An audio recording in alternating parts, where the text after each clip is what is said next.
निकिता अपने अमीर पिता के घर से शॉर्ट ड्रेस पहनकर बाहर आती है। ये क्या, ये नया ड्राइवर गाड़ी के अंदर बैठा हुआ है क्या? इसे मैं दिखाई नहीं दे रही हूँ? अभी बताती हूँ। बाहर निकलो। क्या तुम्हें जरा भी ख्याल है कि तुम्हारी मालकिन बाहर खड़ी है और तुम अंदर गाड़ी में आराम से बैठे हो? मैडम मुझे माफ कर दो, मैंने ध्यान नहीं दिया। आगे से अगर ऐसा हुआ तो मैं तुमको इस नौकरी से निकलवा दूंगी, समझे तुम? मालकिन जी मुझे माफ कर दीजिए, दोबारा ऐसा नहीं होगा। आइए गाड़ी में बैठिए। अपनी बेटी का यह बर्ताव संदीप दूर खड़ा देख रहा होता है। मैंने अपनी बेटी को कितना समझाया, लेकिन उसे मेरी बात समझ नहीं आती। उसे गरीबों से इतनी दिक्कत है कि उनकी मजबूरी भी उसे दिखाई नहीं देती।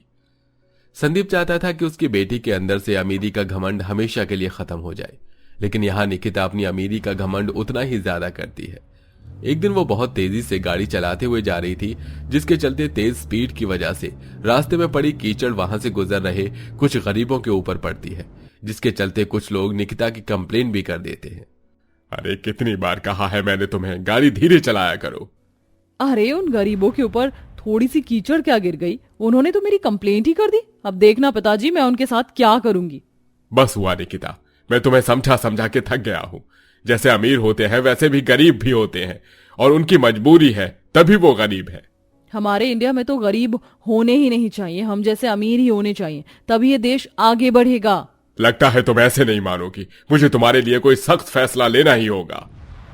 ये सुनते ही निकिता गुस्से से अपने कमरे में चली जाती है, जिसके बाद वो अपने पिताजी से बात भी नहीं करती। तो वहीं दूसरी तरफ संदीप को अनुराग का ख्याल आता है और वो अपनी बेटी की शादी अनुराग से करने का फैसला लेता है। देखो अनुराग, मैं अपनी बेटी को असल जिंदगी में मायने सिखाना चाहता हूं, और चाहता हूं कि इसमें तुम मेरा साथ दो। तुम मेरी बेटी से शादी कर लो। अरे आप ये क्या कह रहे हो? महलों में रहने वाली लड़की मेरे गरीब घर में नहीं रह पाएगी। उसे रहना होगा। अगर उसने तुम्हारे साथ कोई भी बदतमीजी की तो उसका जिम्मेदार मैं हूं। मैं तुम्हारे आगे हाथ जोड़ता हूं, तुम मेरी बेटी से शादी कर लो। नहीं नहीं, आप मेरे आगे हाथ मत जोड़िए, मैं शादी करने के लिए तैयार हूं। इधर अनुराग तो तैयार हो जाता है, लेकिन निकिता शादी से साफ इनकार कर देती है, जिसके चलते संदीप उससे कहता है, अगर तुम अनुराग से शादी नहीं करती हो तो मैं तुम्हें अपनी संपत्ति और जिंदगी से बेदखल कर दूंगा। आप इस तरह मेरे ऊपर जबरदस्ती नहीं कर सकते। मैंने अपना फैसला सुना दिया है, अब तुम्हारी मर्जी है। निकिता को बहुत तेज गुस्सा आता है और वो गुस्से में अपने कमरे के सामान को तोड़ फोड़ करने लगती है। अब उसके पास और कोई चारा नहीं था, वो अनुराग से शादी कर लेती है। बहुत तेज बारिश हो रही थी।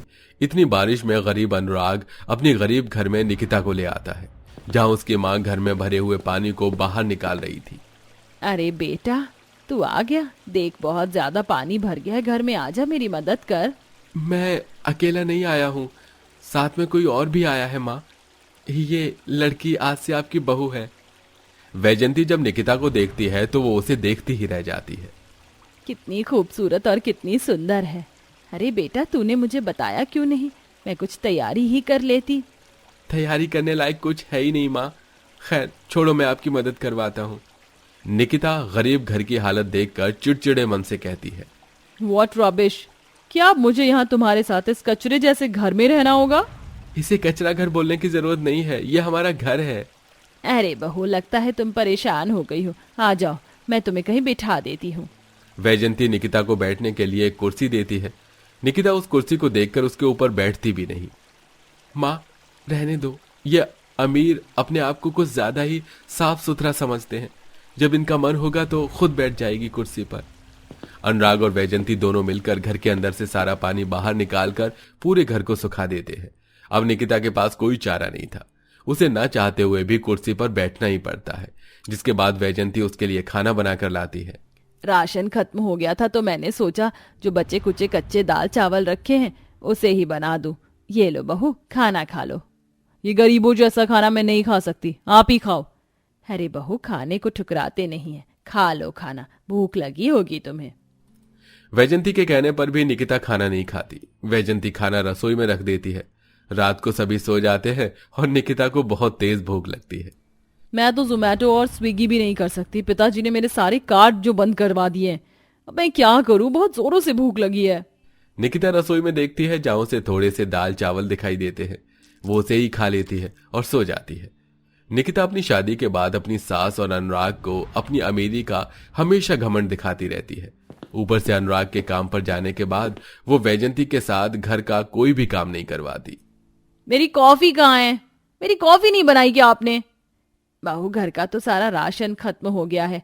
आज तो सुबह से चूल्हा ही नहीं जला। शायद शाम को अनुराग को पैसे मिल जाएंगे तो हम अब शाम को ही खाना खाएंगे। ये कैसा मजाक कर रहे हो आप सब? अब सारा दिन हम भूखे ही रहेंगे क्या? निकिता की इस बात पर वैजंती कुछ नहीं कहती। इसके बाद सारा दिन निकिता को भूखे प्यासे ही रहना पड़ता है। उसी रात बहुत तेज आंधी तूफान आते हैं और बहुत तेज बारिश शुरू हो जाती है, जिससे उनके घर की छत से पानी भी टपकने लगता है और पूरे घर में पानी भर जाता है। हे भगवान, ये क्या? इस घर की हालत बहुत बुरी हो चुकी है। मुझे तो डर लग रहा है कि कहीं ये घर टूटकर गिर ना जाए। तभी बहुत तेज बिजली कड़कती है और उस वक्त अनुराग घर पर आ जाता है। हे भगवान, ये क्या? चारों तरफ पानी ही पानी और घर के अंदर भी पानी टपक रहा है। क्या दिन आ गए मेरे! ऐसे दिन तो मैंने अपनी जिंदगी में कभी नहीं देखे होंगे। निकिता बहुत ही ज्यादा परेशान हो चुकी थी और इधर अचानक से पूरा घर हिलने लगता है। अनुराग निकिता और अपनी माँ का हाथ पकड़कर उन्हें बाहर निकाल लाता है। तभी अचानक से पूरा घर टूट जाता है। मुझे लग ही रहा था कि ये घर गिरने वाला है। बेटा, इतनी तेज बारिश में अब हम लोग कहाँ जाएं? चलो माँ, कहीं तो जाना ही होगा हमें। अनुराग अपनी माँ और निकिता को वहां से ले जाता है। चलते चलते वो कुछ दूरी पर एक कूड़े कचरे के पास पहुंच जाते हैं, जहां एक छोटी सी झोपड़ी बनी हुई थी। लगता है वहां एक झोपड़ी है कूड़े के ढेर के पास। यहाँ तो बहुत बदबू आ रही है। तुम कोई होटल क्यों नहीं ले लेते? अरे मैडम, अगर मैं तुम्हारे जितना अमीर होता तो आज यहाँ बारिश में धक्के थोड़ी खा रहा होता। अनुराग अपनी माँ वैजंती को लेकर उस झोपड़ी में चला जाता है। उनके पीछे पीछे निकिता भी आ जाती है। झोपड़ी दिखने में जैसी भी थी, लेकिन अंदर सूखी हुई थी और अंदर थोड़ा कूड़ा भी पड़ा था। चलो शुक्र है यहाँ पर पानी नहीं है। आज की रात हमें यहीं बितानी होगी। अनुराग अपनी माँ के साथ मिलकर वहां पड़े कूड़े को धीरे धीरे साफ करता है और वहां लेटने की जगह बना लेता है। माँ, आप थोड़ी देर आराम कर लो, आप बहुत ज्यादा थक गई हो। जैसे ही अनुराग अपनी माँ वैजंती को लेटाता है, उसका शरीर गर्म होता है। अपनी माँ के शरीर को स्पर्श करके अनुराग को समझ आ जाता है कि उनकी तबीयत खराब हो चुकी है। ये क्या? बारिश में भीगने से माँ की तबीयत खराब हो गई। अब मैं क्या करूं? मेरे पास तो दवाई के पैसे भी नहीं है। ये देखकर निकिता हैरान हो जाती है। तुम यहीं पर रहना निकिता, कहीं मत जाना। मैं माँ के लिए दवाई लाने की कोशिश करता हूँ। अनुराग बेचारा बारिश में ही खाना और दवाई लेने निकल जाता है। इधर निकिता कूड़े के घर में अपनी बीमार सास को देखकर परेशान हो जाती है। उन्हें इस हालत में देखकर उसे रोना आ जाता है। गरीब लोगों को कितनी परेशानियों का सामना करना पड़ता है। आज समझ आया कि गरीब होना आसान नहीं होता है। पिताजी ने मुझे कितनी बार समझाने की कोशिश की, लेकिन मैंने कभी गरीबों को कुछ समझा ही नहीं। ऐसा सोचने के बाद निकिता झोपड़ी के अंदर पड़े हुए कूड़े को किसी तरह साफ करके बाहर निकाल देती है, जिससे झोपड़ी के अंदर आ रही बदबू खत्म हो जाती है और वहीं उसे कूड़े में उसे कुछ सूखे कपड़े मिल जाते हैं। निकिता उनमें से सूखे और साफ कपड़े निकालकर अपनी सास के कपड़े बदल देती है। माँ जी, आप चिंता मत कीजिए, आप ठीक हो जाओगी। यहाँ अनुराग किसी से उधार पैसे लेकर खाना और दवाई लेकर बारिश में भीगता हुआ झोपड़ी में आ जाता है। वो झोपड़ी को साफ देखकर हैरान हो जाता है। क्या ये सब तुमने किया? और माँ को सूखे कपड़े भी तुमने पहनाए हैं क्या? हाँ, ये मैंने किया है, लेकिन अभी आप इन्हें देखो। माँ जी ने सुबह से कुछ नहीं खाया। आप पहले उन्हें खाना खिला दो और फिर दवाई दे देना। निकिता का यह बर्ताव देखकर अनुराग को अच्छा लगता है। वो अपनी माँ को खाना खिलाकर उन्हें दवाई दे देता है, जिसके बाद वैजंती आराम से सो जाती है। और इधर पूरी रात उसे झोपड़ी में अनुराग और निकिता एक दूसरे से बातें करते हुए एक दूसरे के करीब आ जाते हैं। अनुराग निकिता को गले से लगाकर सो जाता है ताकि उसे ठंड न लगे। अगले दिन जब वो निकिता के पिता के यहाँ ड्राइविंग की नौकरी करने पहुंचता है तो वो उन्हें निकिता के बारे में बताता है। क्या तुम सच कह रहे हो? मेरी बेटी को गरीबी में रहना आ गया है। उसे गरीबों की कदर अब अच्छे से समझ आई होगी। हाँ मालिक, अब आपकी बेटी गरीब लोगों को समझती है। अब आप चाहो तो उन्हें यहाँ वापस ला सकते हो। ये कहते हुए अनुराग उदास हो जाता है।